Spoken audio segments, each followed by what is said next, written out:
शुक्लां भरधरं विष्णुं शशिवर्णं चतुर्भुजं प्रसन्नवदनं ध्यायेत् सर्वविघ्नोपशान्तये। ॐ सहना भवतु सहनौ भुनक्तु सह वीर्यं करभावहै तेजस्विनावधीतमस्तु मा विद्विषावहै। ॐ शान्तिः शान्तिः शान्तिः। अगजानन पद्मार्कं गजाननमहर्निशम् अनेकदन्तं भक्तानाम् एकदन्तमुपास्महे। श्रीमहागणपतये नमः। गुरवे सर्वलोकानां विषजे भवरोगिणां निधये सर्वविद्यानां श्रीदक्षिणामूर्तये नमः। अस्मद्गुरुचरणारविन्दाभ्यां नमः। वसुदेवसुतं देवं कंसचाणूरमर्दनं देवकी परमानन्दं कृष्णं वन्दे जगद्गुरुं। ज्ञानानन्दमयं देवं निर्मलस्फटिकाकृतिम् आधारं सर्वविद्यानां श्रीहयग्रीवमुपास्महे। श्रीहयग्रीवमूर्तये नमः। सरस्वती नमस्तुभ्यं वरदे कामरूपिणि विद्यारम्भं करिष्यामि सिद्धिर्भवतु मे सदा। श्रीमहासरस्वत्यै नमः। उमाकोमलहस्ताब्ज सम्भावितललाटकं हिरण्यकुण्डलं वन्दे कुमारं पुष्करस्रजं। வெற்றிவேல் முருகனுக்கு ஹர ஹரோஹரா. லோகவீரியம் மகாபூஜ்யம் சர்வரக்ஷாகரம் விபும் பார்வதி ஹிருதயானந்தம் சாஸ்தாரம் பிரணமாம்யகம். சுவாமியே சரணமையப்பா. வாகர்த்தாவிவ சம்பிருக்தௌ வாகர்த்த பிரதிபத்தயே जगतः पितरौ वन्दे पार्वती परमेश्वरौ। श्री पार्वती परमेश्वराभ्यां नमः। कोमलं कूजयन् वेणुं श्यामलोऽयं कुमारकः वेदवेद्यं परब्रह्म तस्मै श्रीगुरवे नमः। अस्मद्गुरुचरणारविन्दाभ्यां नमः। श्रीकृष्ण गोविन्द हरे मुरारे श्रीनाथ नारायण वासुदेव। श्रीकृष्ण गोविन्द हरे मुरारे श्रीनाथ नारायण वासुदेव। श्रीकृष्ण गोविन्द हरे मुरारे श्रीनाथ नारायण वासुदेव। पीताम्बरं करविराजितचक्रशङ्खकौमोदकी सरसिजं करुणासमुद्रं राधासहायम् अतिसुन्दरमन्दहासं वातालयेशम् अनिशं हृदि भावयामि। कृष्णो रक्षतु मां चराचरगुरुः कृष्णं नमस्ये सदा। कृष्णेनैव सुरक्षितोऽहमसकृते कृष्णाय दत्तं मनः। कृष्णादेव समुद्भवो मम विभो कृष्णस्य दासोऽस्म्यहं। कृष्णे भक्तिरचञ्चलास्तु भगवन् हे कृष्ण तुभ्यं नमः। श्रीगुरुवायूरप्पा शरणं नम्राणां सन्निधत्ते सततमपि पुरस्तैरणभ्यर्थितानपि अर्थान् कामानजस्रं वितरति परमानन्दसान्द्रां गतिं च। इत्थं निःशेषलभ्यो निरवधिकफलः पारिजातो हरे त्वं क्षुद्रं तं शक्रवाटी ध्रुवमभिलषति व्यर्थमर्त्यव्रजोऽयं। श्रीगुरुवायूरप्पा शरणं श्रीभट्टपादम् अनिशं हृदि भावयामि। वंशीविभूषितकरात् नवनीरदाभात् पीताम्बरात् अरुणबिम्बफलादरोष्टात् पूर्णेन्दुसुन्दरमुखात् अरविन्दनेत्रात् कृष्णात् परं किमपि तत्त्वमहं न जाने। കൈരണ്ടും കൂപ്പി ഞാൻ വീണ്ടും ഇറക്കുന്നു നീരജലോചന നിന്നോടായി. ഏതീനു മഞ്ഞനെ കുമ്പിടേണ്ടാത്തോരു പ്രീതിയിൽ നീ എന്നെ പാലിക്കെന്നായി. കൃഷ്ണ ഹരേ ജയ കൃഷ്ണ ഹരേ ജയ കൃഷ്ണ ഹരേ ജയ കൃഷ്ണ ഹരേ. Good morning, everyone. Okay, so we'll do a quick review of 72. Srividya, can you do 72? Yes, dear. Dasakam 72, Akrurasya Gokula Yatra Varnanam. Kamshodhanarada Grija Vrijavasinam Tvam Akarnya Dirna Hridayasya Shahikantineyam Ahuya Karmugam Agachalado Bhavantam Anedumenam Ahino Tahinada Shayin अक्रूरयेष भवदङ्घ्रि परश्चिराय रत्दर्शनाक्षममनाः क्षितिभालभीत्या दक्ष्याङ्गयैव पुनरीक्षितुमुद्यतस्त्वाम् आनन्दभारमधिभूरिधरं बभार सोऽयं रथेन सुकृति भवतो निवासं गच्छन् मनोरथगणां त्वयि धार्यमानान् आस्वादयन् मुहुरभाय भयेन दैवं सम्प्रार्थयन् पतिन किञ्चिदपि विजानात् द्रक्ष्यामि वेदसदगीत गतिं पुमांसं पृक्ष्यामि किं स्विद विनाम स्प्रक्ष्यामि किं स्विद विनाम परिष्वजेयं किं वक्ष्यते सकलु मां क्वनुवीक्षितः स्यात् इत्थं निनाय स भवन्मयमेव मार्गम् भूयः क्रमादभिविशन् भवदङ्घ्रिपूतं वृन्दावनं हरविरिञ्जशुराभिवन्द्यम् आनन्दमग्न इव लग्न इव प्रमोके किं दशान्धरमवाभन पङ्कजाक्ष पश्यन्न वन्दद भवत् विहृदिस्थलानि वांशूष्ववेष्टत भवच्चरणाङ्गिदेषु किं ब्रूमहे बहुजना हि तथाभिजाताः एवं तु भक्तिधरला विरला परात्मन् सायं शगोप भवनानि भवच्चरित्रगीतामृत प्रश्रुतकर्णरसायनानि पश्यन् प्रमोद सरिदेव किलोह्यमानो गच्छन् भवद्भवन सन्निधिम् अन्वयासीत् दावत् ददर्श पशुदोह विलोकलोलं भक्तोत्तम् आगदिमिव प्रतिपालयन्तं भूमन् भवन्तम् अयम् अग्रजवन्द मन्दः ब्रह्मानुभूतिरस सिन्धुमिवोत्वमन्दम् सायन्दनाभ्यलव विशेष विविक्तगात्रौ दौपीधनील रुचिराम्बर लोभनीयौ नादिप्रभञ्ज त्रिदभूषण चारुवेशौ मन्दस्मितात्र वदनौ च युवां तदर्श दूरात् रथात् समवरुह्य नमन्दमेनम् उत्थाप्य भक्तकुलमौलिमधु पगूहन्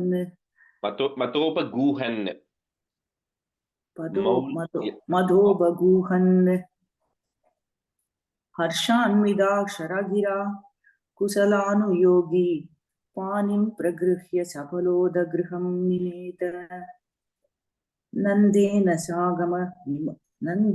सागममिथादर मर्चयित्वा तं यादवं तदुदितां निशमय्य वार्तां गोपेषु भूपति निधे सगदां निवेद्य नानाकदाभिरिह तेन निशामनैषीः. Shweta, the first line there, right? So I think the way you said Nandena Sakamamita Marchayitva, you kind of paused between the Ra and the Ma, right? That won't work.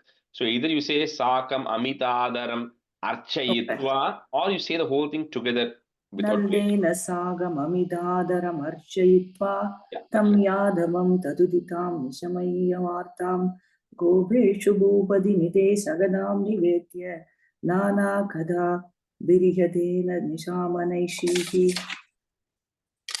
Chandra Grihe Kimuda Chandra Bhaga Grihenu Radha Grihenu Bhavane Kimumaitavinde Durto Vilambada Idi Pramadabhiruchaihi Asankito Nishimarut Puranada Payaha Shri Krishnaya Parabrahmani Namaha. Very good. Okay. So I think 73 we finished up to 6 stanzas, right? So we'll continue from there today. Padmagaru, you can be a student. Minu, you can be student first off. Okay, stanza 7. Niyamaya nimajyavarini tvam abhivikshyatarate gandhineyah vivasho janikinvidam vibhoste nanu chitram tvavalokanam samantat. So we started seeing how Akrura had come to Vrindavan and he was actually taking Krishna and Balarama back. He was taking them to Mathura. And we saw how everybody was feeling, how the Gopika somehow had a bad feeling that Krishna is not going to come back at all. Although Akrura came and said they're only going for the bow festival, right? So based on Kamsa's plan. So they all were leaving. And in the previous stanza, we saw how they had all left Vrindavan and they were all going towards and they reached Yamuna. So when they reached the Vrindavan, when they reached the banks of Yamuna, so Krishna, Balarama got down, they washed their face and all that stuff. They were refreshing. So next, Akrura had parked the chariot, and then he told Krishna, Balarama to stay there because they are young boys, right? The Nandagopas, not they were all in a different car, different chariot. Then Akrura gets into the water. When he's getting into the water and he's doing his morning tarpanam or whatever he was puja he was doing in the water, suddenly he saw Krishna and Balarama standing in front of him. So he thought maybe the boys had just gotten out of the chariot and then they were standing in front. But when he suddenly he thought, no, I just saw left them back at the chariot. And then when he goes back, he sees them back at the chariot as well, Krishna and Balarama standing there. So Akrura is getting really concerned, surprised. How are Krishna and Balarama there in both places? So he's going to go through an experience. This is the first part of it. So his first is wonderstruck, saying, how am I seeing them in both places? So Bhattri Bhatt says, how can you be so surprised about it? Like Krishna, you are like omnipresent. You are there everywhere. So just getting Akrura is getting worried about just seeing you in two places. You are there everywhere. It should not be a big surprise to him. So Niyamaya Nimajya Varini Tvam. So the ma that is there, we'll break it, put a im, comma. Next word starts with the a. Abhivikshyata Ratepi Gandhineyah Vivashojani Kin Vidam. So the next word, right? You will have like Kim and then there's an in Vidam. Okay. So the best way to say it is you assume two N's. Kinnvi. So kin vidam, those two words you say it together. Then you'll be able to say it. So kin vidam vibhoste, comma. Nanu chitram tvavalokanam samantat. Niyamaya nimajyavarini tvam abhivikshata ratepi gandhineyah vivasho janikin vidam vibhoste nanu chitram tvavalokanam samantat. Niyamaya nimajyavarini tvam abhivikshata rathepi gandhineyah vivasho janikinitvam kin kinvidam vibhoste nanu chitram tvavalokanam samantat. The first line abhivikshyat.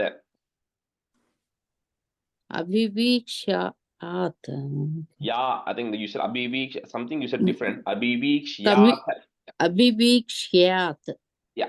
Yat. Yat. Okay. Niyamaya nimajyavarini tvam abhivikshyat rathepi gandhineyah vivasho janikin vidam vibhoste nanu chitram tvavalokanam samantat. नियमाय निमज्यवारिणि त्वाम् अभिवीक्ष्यातरतेऽपि कान्तिनेयः विवशो जनिकिन्विदं विभोस्ते ननु चित्रं त्ववलोकनं समन्तात् नियमाय निमज्यवारिणि त्वाम् अभिवीक्ष्यातरतेऽपि कान्तिनेयः विवशो जनिकिन्विदं विभोस्ते ननु चित्रं त्ववलोकनं समन्तात्. Stanza 8. Punaresha nimajya punyashali purusham tvam paramam bhujanga bhoge arikambu gadambujai sphurantam surasiddhauga parita maluloke. So then Akrura, when he then goes back into the river, goes back into the water. So now he's actually going to get a big experience. So he's now beginning to see in the water as he dips into the water. So there he sees a big Ananta Shesha lying there. So big, like thousands of hoods of Ananta Shesha. Ananta Shesha, like we discussed, is pure white in colors. It was as if like the entire Himalaya mountain is actually lying underwater. He's seeing the big Ananta Naga lying there with several hoods, then surrounded by everybody there. Then on that Ananta Shesha, he actually sees the Supreme Lord Narayana lying there as well. And the Narayana, of course, he's like dark blue in complexion. He's wearing a pitambaram. He's having 4 hands, and it's having the Ari, Kambu, Gada, Ambuja. He's having the 4 things in his hands, and he's seeing all this. So when he sees, this entire thing, what do you call Uddhava, Akrura doesn't know what to do because he's having such a blissful feeling because he's seeing both Narayana and Adishesha at the same time under the water right now. So, Punaresha Nimajya Punyashali, long E, comma, Purusham Twam Paramam Bhujanga Bhoge Ari Kambu Gadambujaihi is Gadambujais Spurantam, comma, Sura Siddhauga Paritam Aluloke. Also surrounded by Sura and Siddha, so all the Gandharvas, gods, so everybody is surrounding them. So she's seeing the entire kind of group of people who are standing there under the water. पुनरेश निमज्य पुण्यशाली पुरुषं त्वां परमं भुजंग भोगे अरिकम्बुगदाम्बुजै स्फुरन्तं सुरसिद्धौगपरीतमालुलोके. पुनरेष निमज्य पुण्यशाली पुरुषं त्वां परमं भुजङ्गभोगे अरिकम्बुगदाम्बुजैः स्फुरन्तं सुरसिद्धौगपरीतमालुलोके. पुनरेष निमज्य पुण्यशाली पुरुषं त्वां परमं भुजङ्गभोगे अरिकम्बुगदाम्बुजैः स्फुरन्तं सुरसिद्धौगपरीतमालुलोके. पुनरेश निमज्य पुण्यशाली पुरुषं त्वां परमं भुजङ्गभोगे अरिकम्बुगदाम्बुजैः स्फुरन्तं सुरसिद्धौकपरीतमालुलोके. पुनरेश निमज्य पुण्यशाली पुरुषं त्वां परमं भुजङ्गभोगे अरिकम्बुगदाम्बुजैः स्फुरन्तं सुरसिद्धौकपरीतमालुलोके. Stanza 9. सतथा परमात्म सौख्य सिंधौ विनिमग्नः प्रणुवन् प्रकार भेदैः अभिलोक्य पुनश्च हर्ष सिन्धोः अनुवृत्त्या पुलकावृतो ययौ त्वाम्. So when Akrura sees this, first of all, seeing this itself, we need to have the kind of vision that the Lord has to bless you with to be able to see it. Anyway, he's blessed with that right now. So as he sees this, he's so pleased and he's so enthusiastic that that is filled with devotion.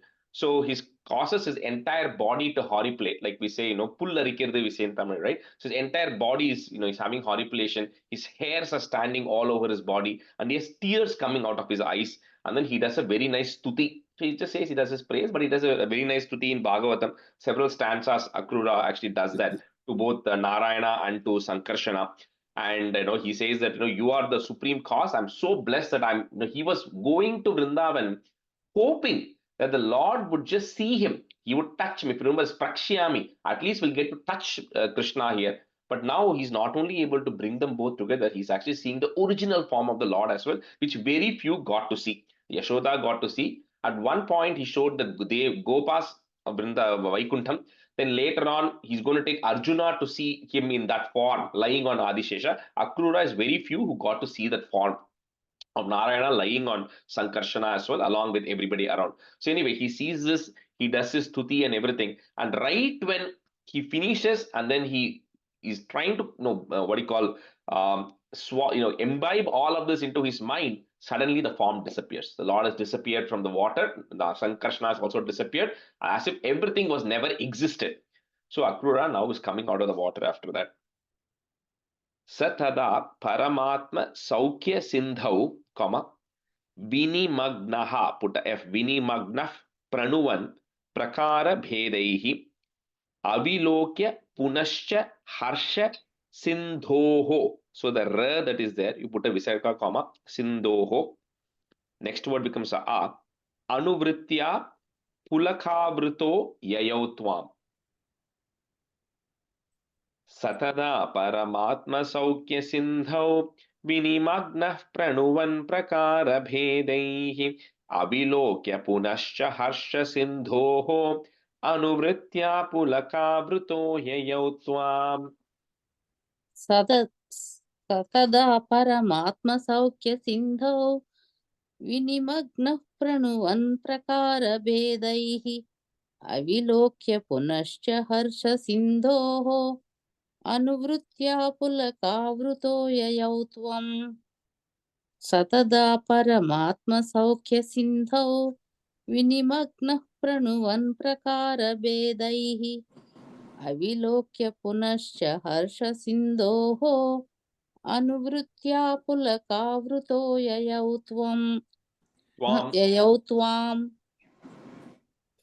सतता परमात्म सौख्य सिंधौ विनिमग्नः प्रणुवन् प्रकारभेदैः अविलोक्य पुनश्च हर्ष सिंधोः अनुवृत्य पुलकावृतो ययौ त्वाम् सतता परमात्म सौख्य सिंधौ विनिमग्नः प्रणुवन् प्रकारभेदैः अविलोक्य पुनश्च हर्ष सिंधोः अनुवृत्या पुलकावृतो ययौ त्वाम्.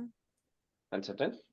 किमुशीतलिमा महाञ्जले यते पुलकोऽसाविति चोदितेन तेन अतिहर्षनिरुक्तरेण सार्धं रतवासी पवनेश पाहि मां त्वम्. So Nakrura comes out of the water. Now, of course, he comes back to the chariot. He sees Krishna Balarama sitting there in the chariot.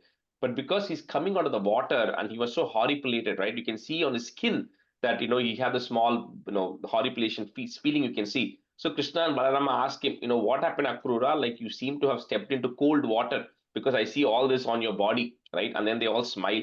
Akrura realizes what has actually happened there, that it was a trick that the Lord played, right? Of course, he was the same person who he saw under the water, and he's still in that state of ecstasy as he comes back to the chariot. With them, they all start now riding back to Mathura. That, O Lord of Guruvayur, please eradicate all my ailments. Kimu Sheetalima Mahan Jale Yat, Pulakosaviti Choditena Tena Ati Harsha Niruktharena Sardham, Rathavasi Pavanesha Pahi Mam Tvam. Kimushitaliма Mahanjale Yathe Pulakosaaviti Choditena Tena Atiharsha Niruktarena Sardham Rathavasi Pavanesha Pahi Mam Tvam. किमुशीतलिमा महाञ्जले यत् पुलकोऽसाविति चोदितेन तेन अतिहर्षनिरुत्तरेण सार्थं रतवासी पवनेश पाहि मां त्वाम् किमुशीतलिमा महाञ्जले यत् पुलकोऽसाविति चोदितेन तेन अतिहर्षनिरुत्तरेण सार्थं रतवासी पवनेश पाहि मां त्वाम्. Tvam, last word, Padmagaru, Tvam. मां त्वम्. किमुशीतलिमा महाञ्जले यत् पुलकोऽसाविति चोदितेन तेन अतिहर्षनिरुत्तरेण सार्धं रथवासी पवनेश पाहि मां त्वम् किमुशीतलिमा महाञ्जले यत् पुलकोऽसाविति चोदितेन तेन अतिहर्षनिरुत्तरेण सार्धं रथवासी पवनेश पाहि मां त्वम्. Krishnaaya Parabrahmane Namaha. Okay, so we already covered 74, 75, 76, where it goes to Mathura, battle with Kamsa happens, and in 76, Uddhava comes as a message to the Gopikas That's where we saw where Uddhava sees the devotion of the Gopikas, right, towards Krishna. That's when he realizes that he's not the greatest of the devotee. The Gopikas are much, they're way higher than Uddhava. That's the realization in 76. So we'll now start with 77. So this has got a lot of things in this, three different stories in this. But the main thing is Jarasandhadi Yuddha Varnanam. So this is the battle with Jarasandha. Jarasandha, of course, is Bhima only gets rid of him at the very end, right? So here, but this is the battle that happens with Jarasandha, and moving to Dwaraka is going to happen here. So establishment of Dwaraka is also will happen here. So this chapter, there are a couple of places where the tunes keep changing. Okay. So I'll do first two stanzas meaning together. Sairandhryas Tadanu Chiram Smaraturayaha. So there will be no visarga, but please add a visarga there. Smaraturayaha, comma. Yato bhuhu, put a is, yato bhus, sulalitam uddhavena sardham, avasam twadupagamotsvam sadaiva, comma. Dhyayantyaha, put a f, dhyayantyah pratidina vasa sajjikayaha. Sairandhyastadanuchiram smaraturayaha yato bhusulalitamudhavena sardham avasam twadupagamotsvam sadaiva dhyayantyah pratidina vasa sajjikayaha.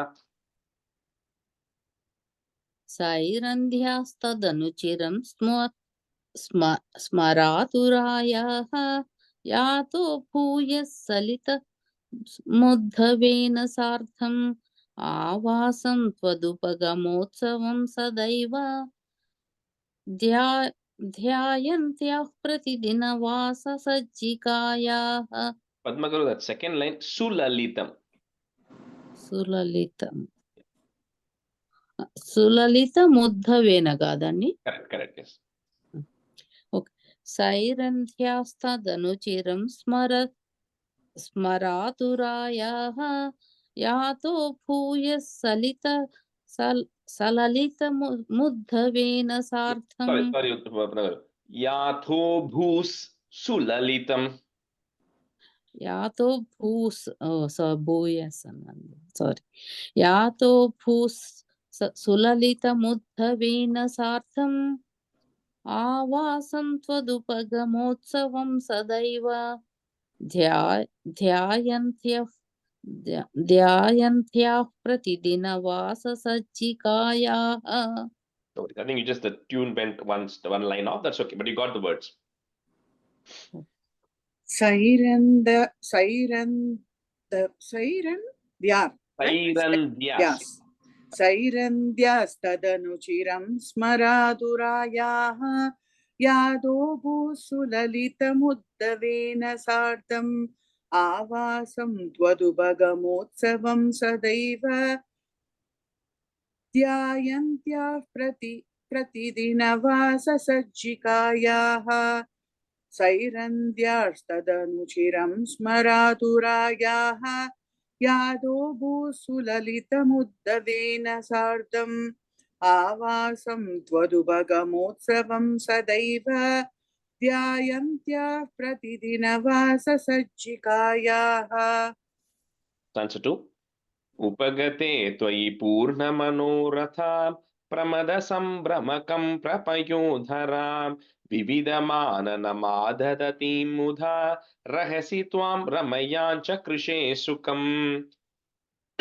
So, if you all remember in the 74th Dasakam, right, if you just go back in the 74th Dasakam when Krishna enters into Mathura, so the stanza 5 of 74, it'll say Kubjam Abja Vilochanam. He saw a Kubja, he saw a hunchback lady. That hunchback lady was actually selling perfumes to Kamsa, and she was carrying all the necessary perfumes. And Krishna and Balarama went and asked her, saying, you know what, we are ordinary boys who have actually come from this village. So we are going to meet the king. Can you give us some of the perfumes? And and she was looking down, so she could not, because she's hunchbacked, and then she could not actually see who was there. But the moment she saw the feet of Krishna, she did not even think twice, and she immediately gave them all the perfumes. So at that time, when Krishna then held her by her chin and then pulled her from the top. And then it said, Tavat Jagat Sundari, and she became the most pretty woman because she was also good looking, but she was hunchbacked, right? So Krishna instantly cured her hunchback at that time in the 74th Dasakam. So at that time, that lady, she was called Tribakra because she was bent in three places in her body, right? But her actual name is Sairandriadri. That's why it's Sairandrias, it comes, right? So Sairandri is her name. So that Sairandri, so she then tells Krishna and Balarama at that time itself, that you please come to my house. I really want you to come to my house because, you kind of help me out of this state. But Krishna says, don't worry, now is not the time because he was going to go to the bow festival and beat Kamsa, etc. So Krishna said, I'll come back later, right? Now, he then comes back. So now, once all the battle with Kamsa is over, and then Uddhava also goes there and meets with the Gopikas, then Krishna, Uddhava, and Balarama go to meet the Sairandri in that house. So she has been waiting every day for Krishna to come. So like we have, see, all these people have different kinds of connection, right? The connection that Meera has, different from the connection that Andal had, different from the connection that Gopikas has. Sairandri also has a different kind of feeling towards Krishna. So finally, Krishna goes to her, and she's been waiting for Krishna and Balarama to come every day. And when they go, she's then very happy that Krishna and Balarama have actually come there, right? And that's what is happening so far. So upagate tvai purna manoratham, pramada sambhrama kampra payodharam vividha mananam adhadatim. You can break at that mananam adhadatim muda, rahasi tam ramayan chakrishe sukam. Upagate tvai purna manoratham pramada sambhramakam prapayodharam vividamananamadhadati mudha rahasitam ramayan chakrishe sukham. उपगते त्वयि पूर्णमनोरथां प्रमदसम्भ्रमकं प्रमपयोधरां विविधमाननमादधतीं मुदां मादधतीं मुदा रहसि तां रमयां च कृषे सुखम्. Yeah, that line, Padma, you can break it. Mananam adhadatim. You can break it, it'll be easier. Okay.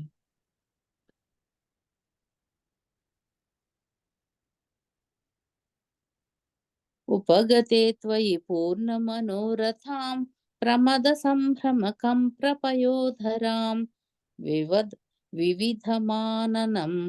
विविधमाननम् आदधतीं मुदा रहसि तां रमयां च कृषे सुखम्. उपगते त्वयि पूर्णमनोरथां प्रमदसम्भ्रमकं प्रभयोदरां विविधमाननमादधीं मुधा रहसि तां रमयां च कृषे सुखम्. On the second line, adhadatim. Two dhas coming there. Adhadatim. Adhadatim muda, yeah. उपगते त्वयि पूर्णमनोरथां प्रमदसम्भ्रमकं प्रभयोदरां विविधमाननमादधतीं मुदा रहसि तां रमयां च कृषे सुखम्. So again, 3-4 we'll do it together. Prishta varam punarasava brinodva raki. Cannot break that word. So punarasava brinodva raki, bhuyas tvaya suratameva nishantareshu sayujyam astviti. Okay, astviti. It and then a V. So astviti vadeta bhuda eva kamam, samipyam astvanisham ityapi. I'll repeat that word. If you want to break it, you can break it into 3 words, or you can say it together. Samipyam astvanisham ityapi nabravit kim. Rajesh, in that first line, Prishta varam punaraso avru. Okay, so if you have punarasau avrinodvaraki, if you have that, and the au and a becomes together. So punarasava vrinodvaraki. Oh, Punarasava. Punarasava Vrinodvaraki. Other two words as au and a, but typically au and a will combine. It will become that va there. So this one tune changes. पृष्टावरं पुनरसाववृणोद्वराकी भूयस्त्वया सुरतमेव निशान्तरेषु सायुज्यमस्त्विति वदेद्बुध एव कामं सामीप्यम् अस्त्वनिशमित्यपि नाब्रवीत् किम् पृष्ठावरं sorry पृष्ठावरं पुनरसाववृणोद्वराकी भूयस्त्वया सुरतमेव निशान्तरेषु सायुज्यमस्त्विति वदेत् बुध एव कामं सामीप्यमस्त्वनिशमित्यपि नाब्रवीत् किम्. Tune is okay నండి. Yeah, correct, yeah. पृष्ठावरं पुनरसाववृणोद्वराकी भूयस्त्वया सुरतमेव निशान्तरेषु सायुज्यमस्त्विति वदेत् बुध एव कामं सामीप्यमस्त्वनिशमित्यपि नाब्रवीत् किम्. पृष्ठावरं पुनरसाव वृणोद्वरागी भूयस्त्वया सुरतमेव निशान्तरेषु सायुज्यमस्त्विति वदेत् भूत एव कामं सामीप्यम् सामीप्यम् अस्त्वनिशम् इत्यपि नाब्रवीत् किम्. Correct. And the third line we know is Buddha. Buddha eva kamam. Oh, Bhuta Sutra, sorry. Prishtavaram Punarasova Vrinodvaragi Punarasava, sorry. Prishtavaram Punarasava Vrinodvaragi Bhuyastvaya Suradameva Nishantareshu Sayujyamastvidi Vadet Bhutayeva Kamam Samibhyam Astvanisham Ityabina Pravit Kim. Yep. Stanza 4. Tato bhavan deva nishasu kasучite mrigi drisham tam nibrutam vinodayan adadu pashloka iti shrutam sutam sanaradat satvata tantra vidbhabho.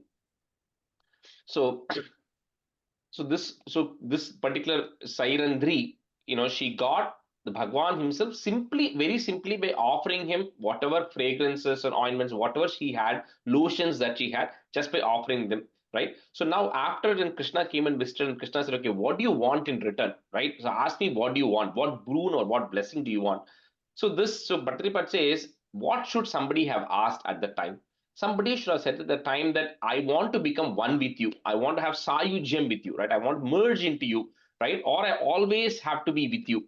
So this woman instead, she said that I don't want you to go to any other woman. I just want you to be with me all the time. That is the request she's actually making. So Bhattaripat says that is very, that you cannot ask such a selfish thing. You can say you can be with me all the time, but don't say you cannot be with others all the time, right? Or she could have asked, you could have merged with me. Anyway, but that's not what she asked for. She said, I don't want you to go to anybody else. I want you to be with me all the time. So Krishna, of course, said that is not possible, right? Because of all the things that's going to be happening later. Now, the interesting thing here is to her and Krishna, a son is born. Now, Krishna, it does not say anywhere that they get married. And later on in Mahabharata also, Krishna proves that he's a bachelor, right? He's not gone through any, even after all those marriages, Krishna says, I am a bachelor and I have not lied, because that is in one of the episodes, I forget where it was, they say that somebody who's a bachelor and somebody who has never lied can do something. So at the time Bhishma himself says Krishna is the right person for that. Anyway, so we don't know all the intricacies here, but to them a person called Upashloka is born, who becomes a very great saint, because Narada himself comes and then he actually teaches the Upashloka certain tantras, etc., and he becomes a great personality. There's no other reference to Upashloka anywhere else, and even Sairandri, all reference to Sairandri also gets over after this point. So Tato Bhavan Deva Nishasu Kasu Chit. So you'll have an in there. That in becomes a it because you're pausing there. So Kasu Chit, comma, Mrigi Drisham Tam Nibhritam Vinodayan Adad Upashloka iti Shrutam Sutam, comma, sa naradat satvata tantra vidbhabau tato bhavan deva nishasu kasuchit mrigi drisham tam nibrutam vinodayan adadu pashloka iti shrutam sutam sanaradat satvata tantra vidbhabau. ततो भवान् देवनिशासु कासुचित् मृगीदृशं तां निभृतं विनोदयन् अदातु अदातु अदादु अदादुपश्लोक इति श्रुतं सुतं सनारदात् सात्वतस्तन्त्रविद् बभौ ततो भवान् देवनिशासु कासुचित् मृगीदृशन्तां निभृतं विनोदयन्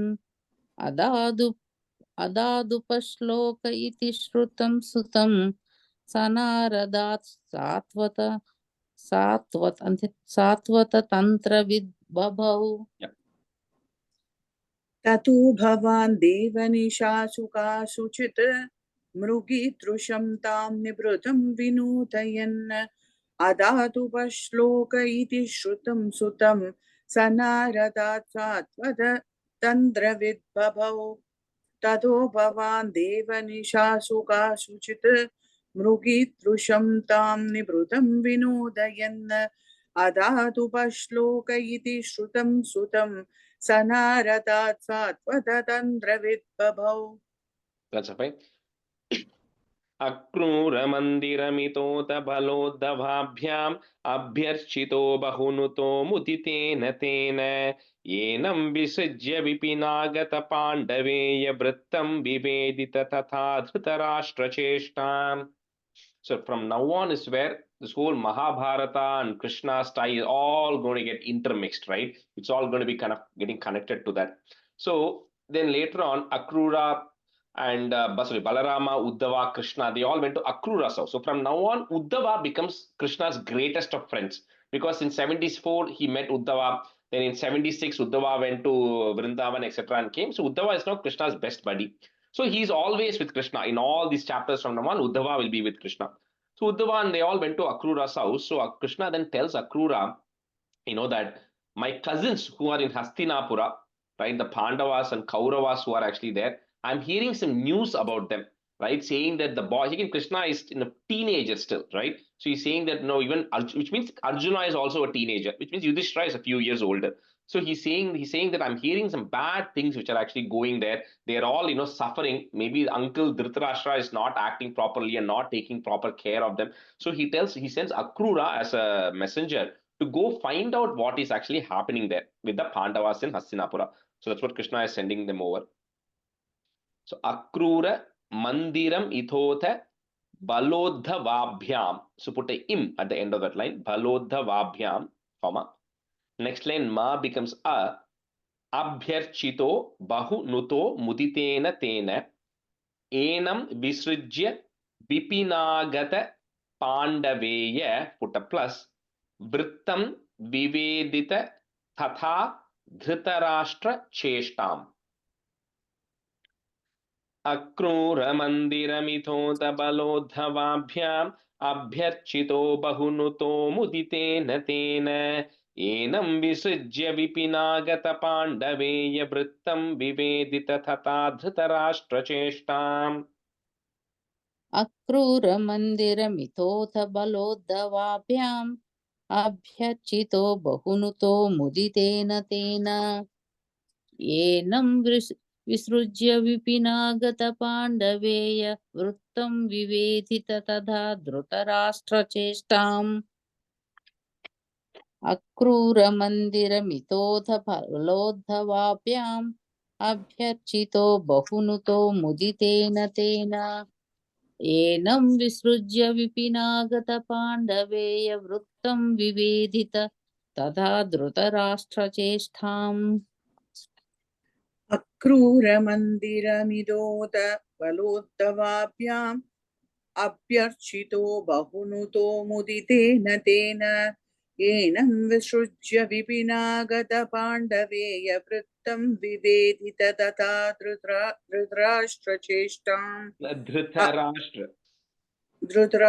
धृतराष्ट्रचेष्टाम् अक्रूरमन्दिरमिदोद बलोद्धवाभ्याम् अभ्यर्चितो बहुनुतो मुदितेन तेन एनं विसृज्य विपिनागत पाण्डवेय वृत्तं विवेदित तथा धृतराष्ट्रचेष्टाम्.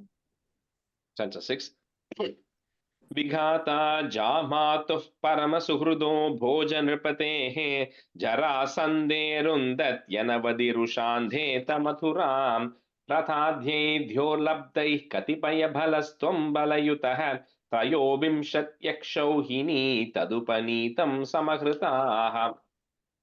So now a different story is starting. So when Kamsa was killed, Kamsa had two wives called Asti and Prapti. He actually married two sisters, and so these two sisters were actually daughters of Jarasandha. So Jarasandha's story we will see much later. It's going to come about who is this Jarasandha, why he got the name, and all that is going to come later. But he was the king of Magadha, and he was also like a atrocious king, right? So when Kamsa became the son-in-law, so Jarasandha now became related to Kamsa because son-in-law. Plus, they two also were best friends. They also became best friends, father-in-law and son-in-law. So when these two daughters, became widowed and they came to Jarasandha, Jarasandha's number one goal in life was, how do I get rid of Krishna? That was became his primary motive.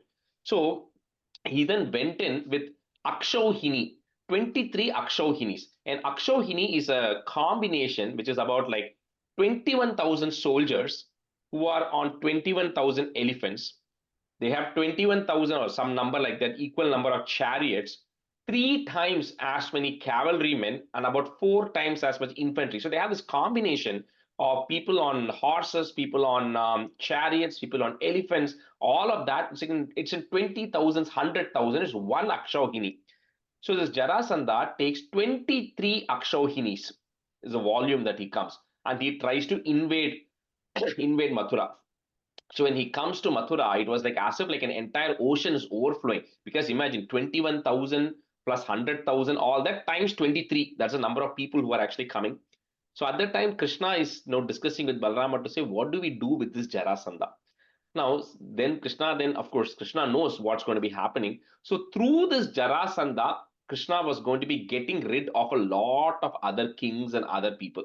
So he said, you know what, it doesn't make sense to do anything to Jarasandha. So at that time, Krishna, a chariot, something descends from the sky, and just Krishna and Balarama and a few soldiers go. They're able to wipe out the entire army of 23 Akshauhinis, which are actually here. What happens to Jarasandha, we'll see in the next stanza, but they're able to defeat the entire army of Jarasandha here. So, Vigathaj Jamatuhu, put a F, Jamatuf Parama Suhrudo Bhoja Nripatehe, put a Visarga comma. Next line on top of Jarasandhe, there is a ir that goes away. Jarasandhe Rundat Yanavadhi Rushandhetha Mathuram. Rathadhyair Dyor Labdhaihi, put a ih sound, Labdhaih, Katipaya Balastwam Balayutaha, put a visarga and comma there, Balayutaha. Next line is goes away. Trayo Vimshat Yakshauhini. So in case any of you have Vimshati Akshauhini, then the T and R becomes Thya there. So Trayo Vimshat Yakshauhini Tadupanitam Samahritaha. This one stanza, the tune changes, becomes a 4-liner tune. Vighata Jamatuh Parama Suhrudo Bhojan Ripatehe Jarasandhe Rundat Yanavadirushanthe Tamathuram Rathadhyaidyor Labdaih Katipaya Balastwam Balayutah Trayo Vimshatyakshauhini Tadupanitam Samahritaha. विघाता जामातुः परमसुहृदो भोजन नृपतेः जरासन्धेरुन्ध्यत्यनवधिरुषान्धे तमधुराम् रथाद्योर्लब्धैः Ratadhyair dhyor labdaih. रथाद्यैर् ह्योर्लब्धैः कतिपय बलस्त्वं बलयुतः त्रयोविंशति अक्षौहिणी तदुपनीतं समहृदाः. Tune is very bad. That's Sorry. okay. It's like a four-liner, just like how you Sandranandha, same tune. Okay. विगाताज्या मातुः परमसुहृदो भोजनृपतेः जरासन्धेरुन्धत्यन वधिरुषान्देध मधुरां रुदाध्यैर् Rathadhyair.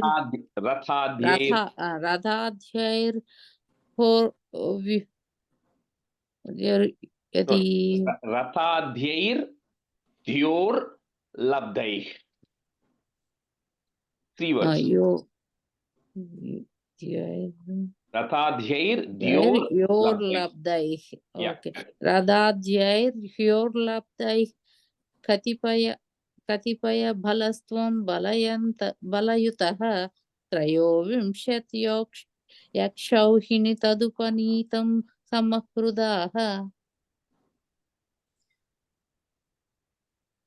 विगाता जामातुः परमसुहृतो भोजन नृपतेः जरासन्धेरुन्दत्यनवति रुषान्तेत मधुरां रथाद्यैर्द्योर्लब्धैः कतिपय बलस्त्वं बलयुतः त्रयोविंशत्यक्षौहिणी तदुपनीतं समहृताः विगाताज्जामातुः परमसुहृतो भोजनृपतेः जरासन्धेरुन्दत्यनवति रुषान्तेत मधुरां रथाद्यैर्द्योर्लब्धैः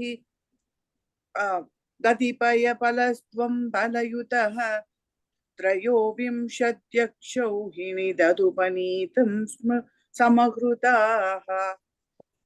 Okay, we'll just switch here. Ushagaru, you can be a student, and Lata, you can be a student. Stanza 7. So I think next 3 stanzas, this one has a lot of tune changes, but 7, 8, 9 it will be one tune. Baddham baladata balena balottaram tvam bhuyo balodhyamarasena mumochitainam nishesha digjaya samahrita vishwa sainyat konyastato hi balapaurushavaam stadhani. So when his entire army, the 23 Akshauhinis, had been defeated, and all his chariots were gone, and the soldiers all had gone, so only Jarasandha was finally left. So at that time, Balarama goes and seizes Jarasandha. So now Krishna, like I was saying, they could have easily gotten rid of Jarasandha, but at that time, the entire that area was under Jarasandha's control. So sometimes, when you get rid of the main person, the rest of them will still continue to survive. So Krishna, Balarama thought that we have to have a lot of other things to happen, number one. And number two, there is a connection that's going to come later, because of which Krishna will not kill Jarasandha. It will have to be through Bhima. So that's why they let him go. So they let Jarasandha escape, right? Because more things are going to happen later on in this Dasakam also. So they don't do anything to Jarasandha, just let him go. That itself is an insult to a king at that time. When you're captured and they don't, kill you, they consider it an insult for themselves. Anyway, they just let Jarasandha go there. So Baddham baladatha balena balottaram tvam, bhuyo balodhyama rasena mumochithainam nishesha dig jaya samahrita vishwa sainyate, konyas tato hi bala paurushavam stadanim. Baddham baladhata balena balottaram tvam bhuyo balodhyamarasena mumochithainam nishesha digjaya samahrita vishwa sainyate ponyas-tato hi bala paurushavam stadhani. Baddham baladata balena balottaram tvam bhuyo balodhyamurasena mumochadainam nishesha digjaya samavruta vishvasainyat कोऽन्यस्ततो हि बलपौरुषवांस्तदानीम् बद्धं बलाधत बलेन बलोत्तरं त्वं बलोत्तरं त्वं भूयो बलोद्यमुरसेन मुमोचितैनं निःशेषदिग्जय समावृत विश्वसैन्यात् कोऽन्यस्ततो हि बलपौरुषवांस्तदानीम्. Usha, go to the second line. Balodhyama rasena. Okay. Oh, balodhyama rasena. Okay. भूयो बद्धं बलादत बलेन बलोतरं त्वं भूयो बलोदमरसेन मुमोचितैनं निःशेषदिग्जय समाहृत विश्वसैन्यात् कोऽन्यस्ततो हि बलपौरुषवांस्तदानीम् बद्धं बलादत बलेन बलोत्तरं त्वं भूयो बलोद्यमरसेन मुमोचितैनं निःशेषदिग्जय समाहृत विश्वसैन्यात् कोऽन्यस्ततो हि बलपौरुषवांस्तदानीम्. Stanza 8. भग्नस्सलग्नहृदयोऽपि नृपैः प्रणुन्नो युद्धं त्वया व्यदित षोडशकृत्व एवम् अक्षौहिणी शिव शिवास्य जगन्थ विष्णो सम्भूय सैकनवतित्रिशतं तदानीम्. So when Jarasandha was defeated and insulted, right, he felt he was really insulted that Krishna did not do anything to him. So he decided to quit everything and go into penance. So just saying, I don't want anything anymore, right? It's an insult to me. So all these other chamchas, people who were there around him, came and told, you know what, Jarasandha, you should not quit, right? You should not think of it as this is all due to some karma you have done because of which you have lost, but never give up. Continue to fight Krishna because that is your primary intent. So they all teamed up. 16 more times Jarasandha comes and attacks Krishna, Mathura. So each time with 23 Akshauhinis. So first time, one time, then 16 more times. So Shodasha Kritva Evam. So 16 more times he attacks him. So 17 times. So that the last line, the Saika Navati Trishatham means 391 Akshauhinis because 23 times 17. So 391 Akshauhinis keep coming to Mathura every time to fight with Krishna and Balarama, and every single time Krishna and Balarama defeat those Akshauhinis, but they let Jarasandha go. They never they capture Jarasandha and then they let him go, and this thing keeps happening 17 times. So Bhagnaha putta is Bhagnasa Lagna Hridayopi Nripaihi putta F Nripai Pranunno, comma Yuddham Tvaya Vyadita Shodasha Kritva Evam Akshauhinihi is there putta ish Akshauhinish Shiva Shivasya Jagantha Vishnu, comma Sambhuya Saika Navati Trishatam Tadanim भग्नस्सलग्नहृदयोऽपि नृपैः प्रणुन्नो युद्धं त्वया व्यदित षोडशकृत्व एवम् अक्षौहिणी शिव शिवास्य जगन्थ विष्णो सम्भूय सैकनवतित्रिशतं तदानीम्. भग्नस्सलग्नहृदयोऽपि नृपैः प्रणुन्नो युद्धं त्वया व्यदित षोडशकृत्व एवम् अक्षौहिणी शिवास्य जगन्ध विष्णो सम्भूय सैकनवतित्रिशतं तदानीम् भग्नस्सलग्नहृदयोऽपि नृपैः प्रणुन्नो युद्धं त्वया व्यदित षोडशकृत्व एवम् अक्षौहिणी शिव शिवास्य जगन्ध विष्णो सम्भूय सैकनवतित्रिशतं तदानीम् भग्नस्सलग्नहृदयोऽपि नृपैः प्रणुन्नो युद्धं त्वया व्यदित षोडशकृत्व एवम् अक्षौहिणी शिव शिवास्य जगन्त विष्णो सम्भूय सैकनवतित्रिशतं तदानीम् भग्नस्सलग्नहृदयोऽपि नृपैः प्रणुन्नो युद्धं त्वया व्यदित षोडशकृत्व एवम् अक्षौहिणी शिव शिवास्य जगन्त विष्णो सम्भूय सैकनवतित्रिशतं तदानीम्. Stanza 9. अष्टादशेस्य समरे समुपेयुषे त्वं दृष्ट्वा पुरोत यवनं यवनत्रिकोट्या त्वष्ट्राभिदाप्य पुरमाशु पयोधि मध्ये तत्रातयोगफलतः स्वजनाननैषीः. So Jarasandha has now been defeated 17 times. And 18th attack was going to be happening. So at that time, there was this Yavana. Excuse me. Yavana means just a barbarian, right? So this Yavana, a person in Greek, a Greek king was there who was very strong, and he was one of the strongest. And there's his story to that Greek king. But anyway, the Greek king was looking for somebody, and he was also committing, similar to Kamsa, he was committing some atrocities there. So this Greek king was looking for somebody to fight who was equivalent. So it talks about how Lord Narada ends up talking to the Greek king and telling him, you team up with Jarasandha. And then Jarasandha is fighting a very worthy opponent called Krishna, who he has not been able to defeat 17 times. So you also come to defeat Krishna. So this Greek king comes with 3 crores, Yavana Trikotia, 3 crores of warriors who end up coming all the way from Greek to Mathura to attack Krishna.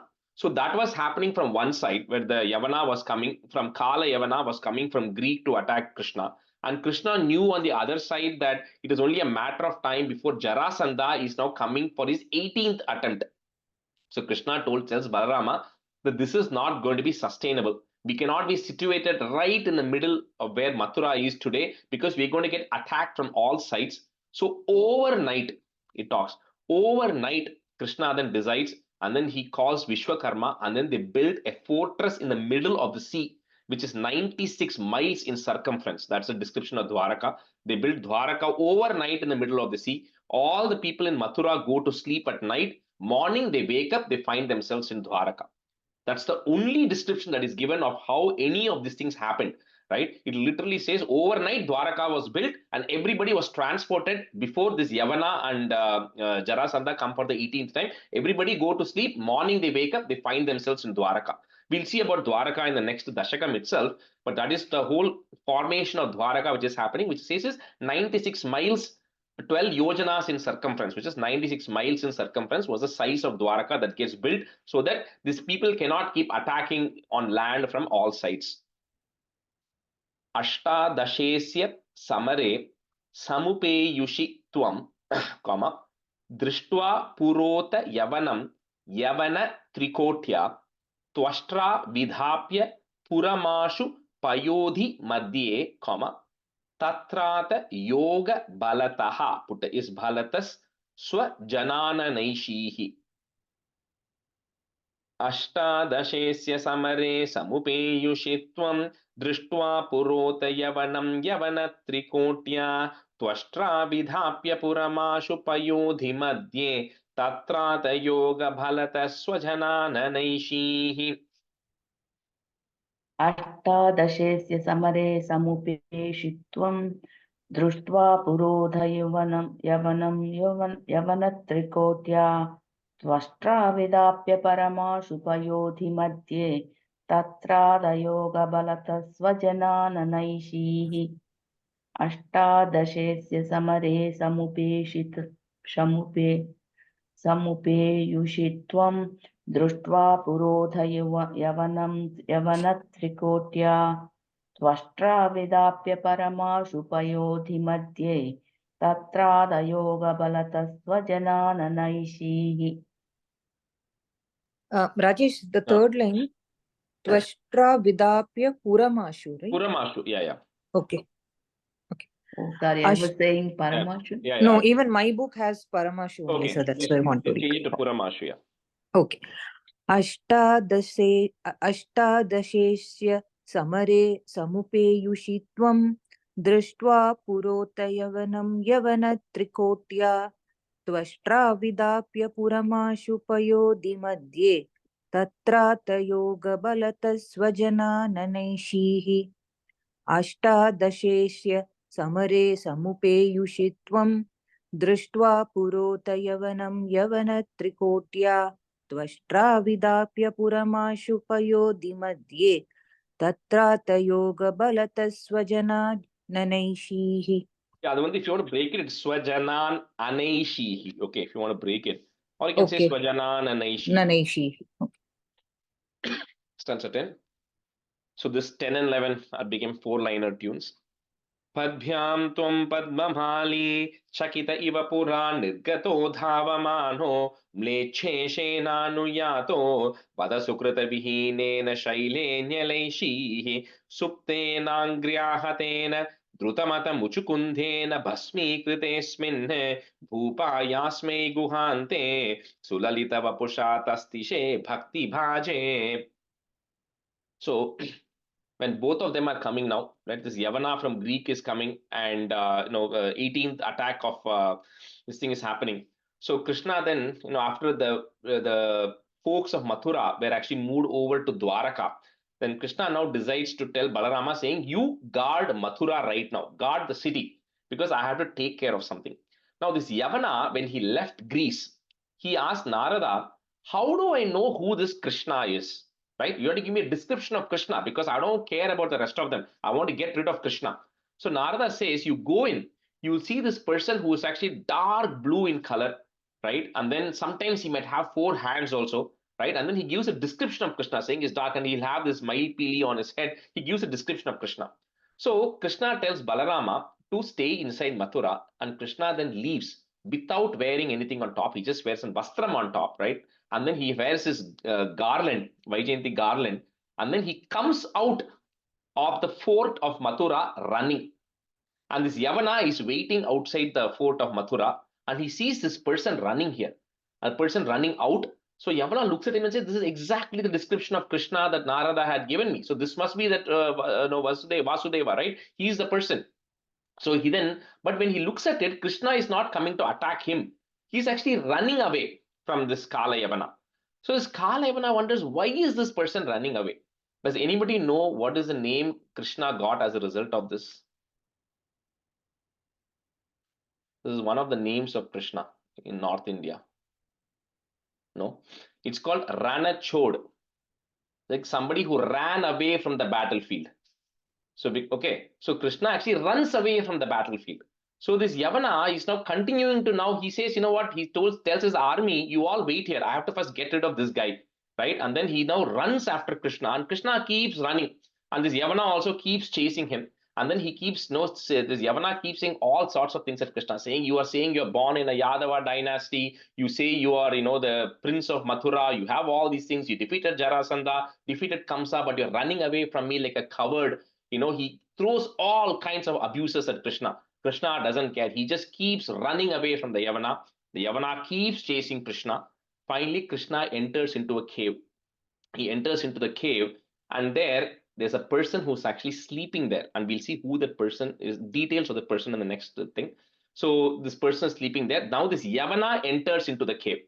The Yavana enters into the cave and he sees a person lying there, and the person has the robe of Krishna put on top.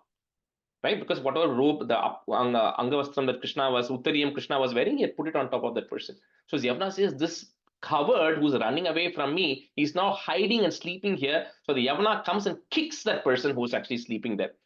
So the person who was sleeping there is called as Muchukunda. That Muchukunda suddenly wakes up from sleep. The moment he wakes up from sleep and he looks at this Yavana gets burned to ashes. That's why it says Muchukundena Bhasmi Kritesmin. He becomes Bhasmam. He gets completely burnt into ashes. So that's what is happening here. We'll see who that Muchukunda is in the next one. So Padbyam Tvam Padmamali, comma, Chakita Iva Puran Nirgato Dhavamano, comma, Mleccheshenanuyato, comma, Bada Sukrita Vihinena Shaile Nyalaishihi. Padbyam Tvam Padmamali Chakita Iva Puran Nirgato Dhavamano Mleccheshenanuyato Bada Sukrita Vihinena Shaile Nyalaishihi. Padvyam tvam padmamali chakita eva puran nirgato dhavamano mleccheshena nuyato vadasukruta vihinena shailenyalaishihi. Padvyam tvam padmamali चकित इव पुरान्निर्गतो धावमानो म्लेच्छेशेनानुयातो वदसुकृतविहीनेन शैलेन्यलैषीः पद्भ्यां त्वं पद्ममाली चकित इव पुरा निर्गतो धावमानो म्लेच्छेशेनानुयातो वदसुकृत विहीनेन शल्येन लैषीः पद्भ्यां त्वं पद्ममाली चकित इव पुरा निर्गतो धावमानो म्लेच्छेशेनानुयातो वदसुकृत विहीनेन शल्येन लैषीः सुप्तेनाग्र्याहतेन, comma, द्रुतमथ मुचुकुन्देन भस्मीकृतेऽस्मिन्, comma, भूपायास्मै गुहान्ते, comma, सुललित वपुषा तस्तिषे भक्तिभाजे. सुप्तेनाग्र्याहतेन द्रुतमत मुचुकुन्देन भस्मीकृतेऽस्मिन् भूपायास्मै गुहान्ते सुललित वपुषा तस्तिषे भक्तिभाजे. सुप्तेनां क्रियाहतेन द्रुतमदमुचुकुन्देन भस्मीकृतेऽस्मिन् भूपायास्मै गृहान्ते सुललितवपुषा तस्तिषे भक्तिभाजे. सुप्तेनां क्रियाहतेन सुप्तेनाङ्ग्रियाहतेन द्रुतमदमचुकुन्देन भस्मीकृतेऽस्मिन्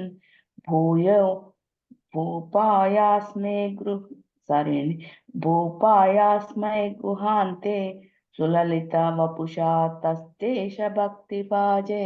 तस्तिषे, ఎక్కడ last line, Last last line, second last word, तस्तिषे भक्तिभाजे. तस्तिषे, ओके, तस्तिषे भक्तिभाजे. सुप्तेनाग्र्याहतेन द्रुतमत मुचुकुन्देन भस्मीकृतेऽस्मिन् भूपायास्मै गुहान्ते सुललितवपुषा तस्तिषे भक्तिभाजे. सुप्तेनाग्र्याहतेन द्रुतमत मुचुकुन्देन भस्मीकृतेऽस्मिन् भूपायास्मै गुहान्ते सुललितवपुषा तस्तिषे भक्तिभाजे. Third line after suptenagriyahatena, there is a pause, okay? Adhe mari fourth line after guhan. Stanza Fourth 11. line? Fourth line after guhante, after the second Okay, word. okay, yeah, sure. Okay. 11.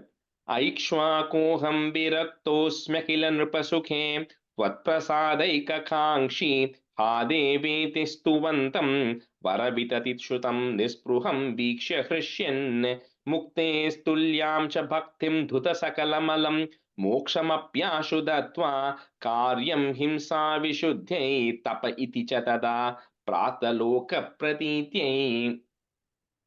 So now, when this person, this Muchukunda, when he's waking up, and then now Krishna comes out because this person has already become Bhasma, right?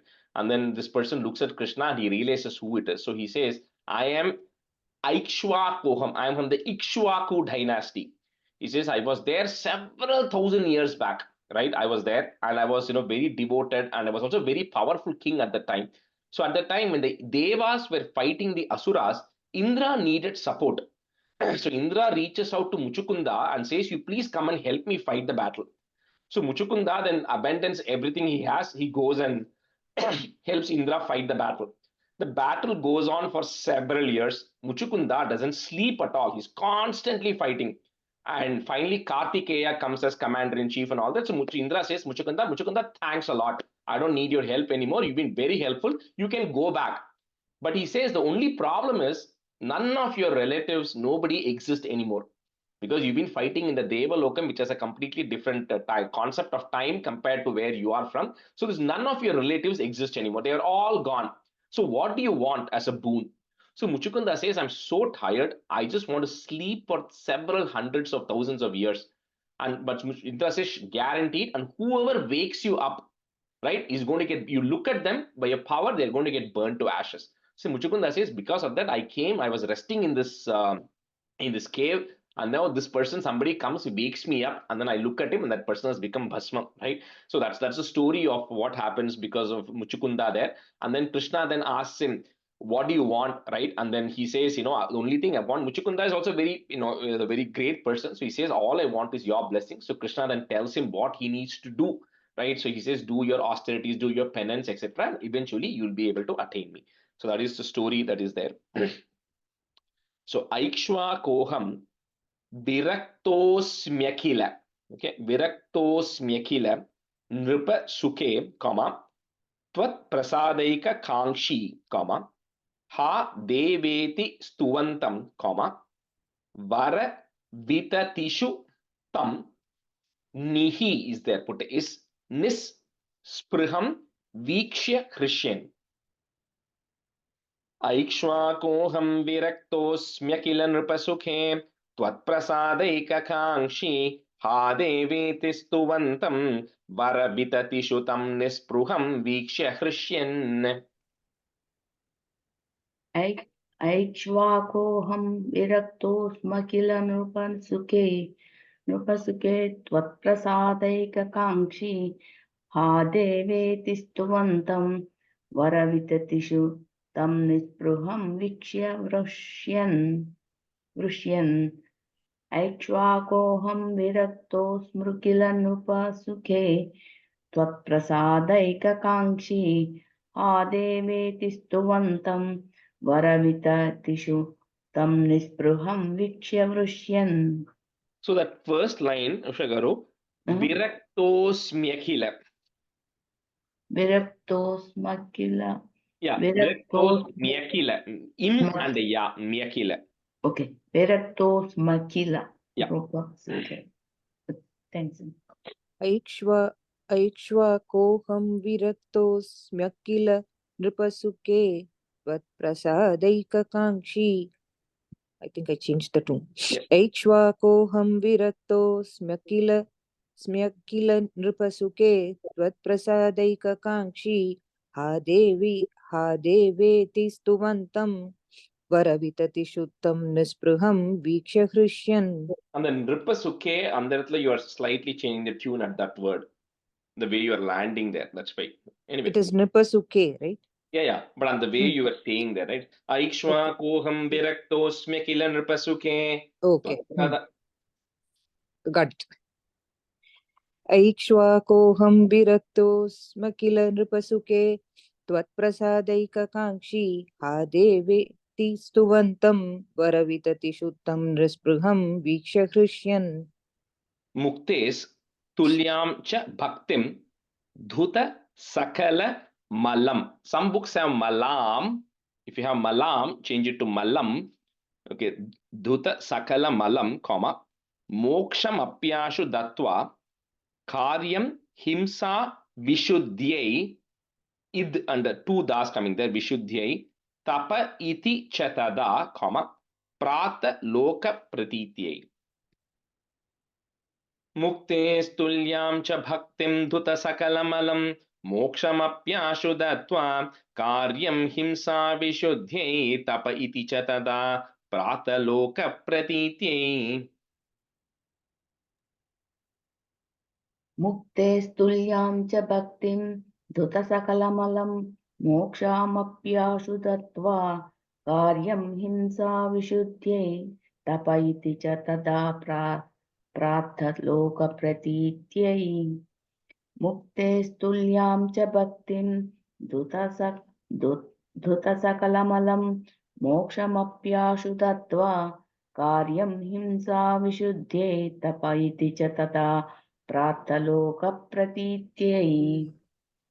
मुक्तेस्तुल्यां च भक्तिं धुतसकलमलं मोक्षमप्याशु दत्त्वा कार्यं हिंसा विशुद्ध्यै तप इति च तदा प्रार्थलोकप्रतीत्यै. मुक्तेस्तुल्यां च भक्तिं धुतसकलमलं मोक्षमप्याशु दत्त्वा कार्यं हिंसा विशुद्ध्यै तप इति च तदा प्रार्थलोकप्रतीत्यै. The third line, fourth line, and the first only comma is after sakala malam. Okay, And Okay, I 4th made after one after Ichatada. Bhaktim. Okay. That's okay. I mean, you're pausing there, but again, 1 comma there and after Tafa iti Chatada. Okay. The last stanza. Tadanu mathuram gatva hatva chamum yavana hritam Magadapatiना marge sainyai pureva nivaritah Charama vijayam darpayasmai pradhaya palayito Jaladhinagarim yato vatalayeshwara pahimam. So, having gotten rid of this Yavana, as well as the Yavana's army also, the 3 crores of Greeks who had actually come there, they got rid of them also. Now this, our friend Jarasandha is still there. He has now come for the 18th time. So Krishna thought, you know what, one time let me just make him win so that he doesn't keep attacking non-stop. So the 18th time, Krishna just let Jarasandha win. And Jarasandha then chases Krishna and Balarama somewhere. They climb a mountain. Jarasandha sets it on fire. Whole bunch of things happen. And he thinks Krishna and Balarama are dead because he doesn't see them anymore after they go into a mountain and he puts fire around it. However, nothing happens to Krishna and Balarama. They both get out of there and finally go to Jaladhi Nagarin. You go to your city, which is in the sea. You go to Dwaraka because you don't want to see Jarasandha anymore till much later. So with that, you just get away from that. Oh, Lord of Guru, please eradicate my ailments. Tadanu mathuram gatva hatva chamum yavanahritam, magadha patina marge sainyaihi, put a F, sainyai pureva nivaritah. Tadanu mathuram gatva hatva chamum yavanahritam magadha patina marge sainyai pureva nivaritah. तदनु मधुरां गत्वा हत्वा च चमूं यवनाहृतां मगधिपतिना मार्गे सैन्ये पुरेव निवारितः. Magadha, second line, first word, magadha. मगधपतिना मार्गे सैन्ये पुरेव निवारितः. तदनु मधुरां गत्वा हत्वा. There is a comma. No comma. That we are just saying the whole Okay. line together. Yeah. तदनु मधुरां गत्वा हत्वा च मूं यवनाहृतां मगधपतिना मार्गे सैन्ये पुरेव निवारितः. तदनु मथुरां गत्वा हत्वा च मुं यवनाहृतां मगधपतिनां मार्गे सैन्यैः पुरेव निवारितः. तदनु मथुरां गत्वा हत्वा च मुं यवनाहृतां मगधपतिनां मार्गे सैन्यैः पुरेव निवारितः. Charama vijayam darpayasmai pradaya palayito, jaladhi nagarim yatho vatalayeshwara pahimam. Charama vijayam darpayasmai pradaya palayito jaladhi nagarim yato vatalayeshwara pahimam. चरम विजयं दत्पायस्मै प्रदायं पलायितो जलधि नगरीं यातो वातालयेश्वर पाहि माम्. चरम विजयं दत्पायस्मै प्रदाय पलायितो जलधि नगरीं यातो वातालयेश्वर पाहि माम्. Also go to the third line, second word, darpayasmai. Oh, okay. Can I go one more time? Sure. चरम विजयं दत्पायस्मै यास्मै okay यास्मै प्रदाय पलायितो जलधि नगरीं यातो वातालयेश्वर पाहि माम्. चरम विजयं दर्पायास्मै प्रदाय पलायितो जलधि नगरीं यातो वातालयेश्वर पाहि माम्. चरम विजयं दर्पायास्मै प्रदाय पलायितो जलधि नगरीं यातो वातालयेश्वर पाहि माम्. You said something, Rajesh? No, nothing. Krishna Parabrahmane Namaः. Namaha. We'll end the class here. Sandhanandhavabodhatmakam kaladeshavadebhyam निर्मुक्तं नित्यमुक्तं निगमशतसहस्रेण निर्भास्यमानम् अस्पष्टं दृष्टमात्रे पुनरुरुपुरुषार्थात्मकं ब्रह्मतत्त्वं तत्तावद्भाति साक्षात् गुरुपवनपुरे हन्त भाग्यं जनानां कायेन वाचा मनसेन्द्रियैर्वा बुद्ध्यात्मना वा प्रकृते स्वभावात् करोमि यत् सकलं परस्मै नारायणायेति समर्पयामि. Thank you, everyone. Actually, you. Thank you. Yeah, next week we should be, yeah. I was just thinking because we have the Vishu program in the temple, but that's after the class. So for a second I got confused. Okay, all right. Thank you, everyone. Bye. Thank you.